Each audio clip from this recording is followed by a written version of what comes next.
the promises given in Paris have all been fulfilled with our own monies. There are times when, being the finance minister, it doesn't give me motivation when I have to answer people about why are our taxes like this? Why can't we even be lower than this? I wish I can bring it down to almost nil. But India's challenges are severe, and the challenges will have to be overcome.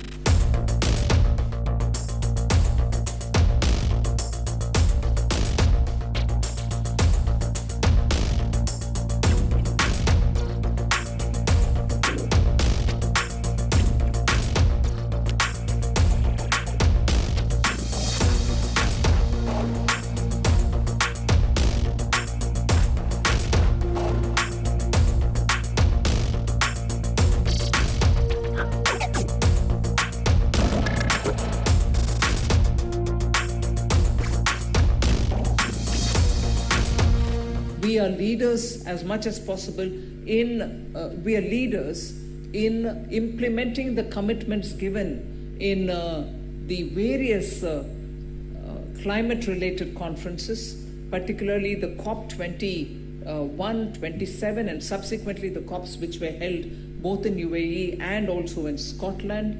India made a lot of commitments moving towards renewable energy. But the challenge in that is, of course, we have put our own money. The world promised a lot of money towards transitioning from fossil fuel to renewable energy. But that money is yet to come. But India didn't wait. The promises given in Paris have all been fulfilled with our own monies. There are times when, being the finance minister, it doesn't give me motivation when I have to answer people about why are our taxes like this? Why can't we even be lower than this? I wish I can bring it down to almost nil. But India's challenges are severe, and the challenges will have to be overcome. I seek very learned crowd before me, graduates, PhD holders, to understand India's challenges. I have taken the example of the renewable energy as one of those sustainable sources for energy for a growing country like India. And fossil fuel we'll have to move out of. But do we know how to transition from it? Except for saying, yes, we'll invest on solar, we'll invest in wind, we'll also have, and I'm grateful that Baba Atomic Research Center has come up with modular plans for setting up smaller nuclear energy centers for production of nuclear energy. So there are so many different activities which are happening in which India is investing heavily. India is moving from fossil fuel to renewable energy on its own strength. If we cannot afford to wait for money which will come from somewhere else, so we need to have to spend to have that strength. But what is going to make it easier? When scientists like you, when people who have obtained great degrees from such institutions like here are able to come up with innovations which can help this country move towards greater reliance on renewable energy. For instance, like a layman, I would like to say here before good learned science graduates, you know, when you produce power from thermal sources, you have ways in which you can generate it 24/7, so you have power even in the night or even the day when there is no sun shining. But when you depend on solar, which is good to move to solar, I'm not saying no about it, but when you move to solar, you generate as much when it is a bright sunny day, but if it is cloudy, probably lesser. But even on a bright sunny day, when you generate enough power from solar energy, it is only up to the time when the sun is up and giving you light. But after that, you are not able to produce naturally, and then you'll have to certainly look if you could have stored that energy which you generated during the bright daylight. We still don't have the capacity for it.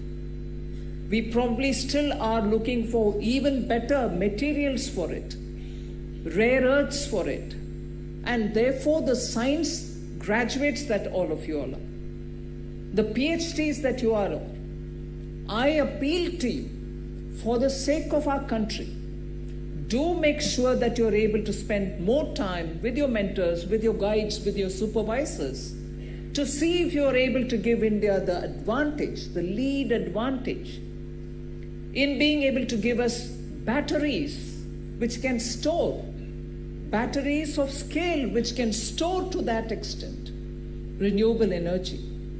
And there are parts of this world where countries have decided that maybe till such a time that we get that lead in advanced chemistry and for battery storage, we'll still depend on fossil fuel, coal for instance, which is like going forward but yet coming back and saying we'll still have to have that base load which you need for energy transmission. That has to still come from coal or from fossil fuels like crude oil and so on. So that transition from fossil fuel to renewable energy, if it has to be sustainable and if it has to be 24/7, we need your skills.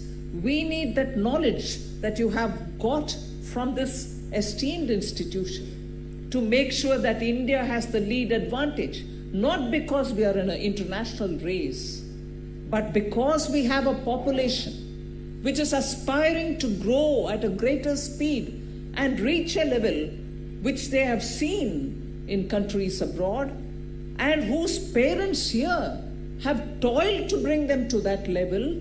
But can they themselves provide that kind of a living for the forthcoming generations?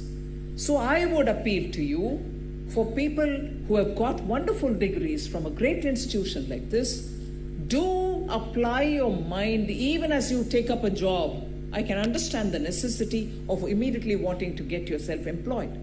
But science doesn't have time, work hours.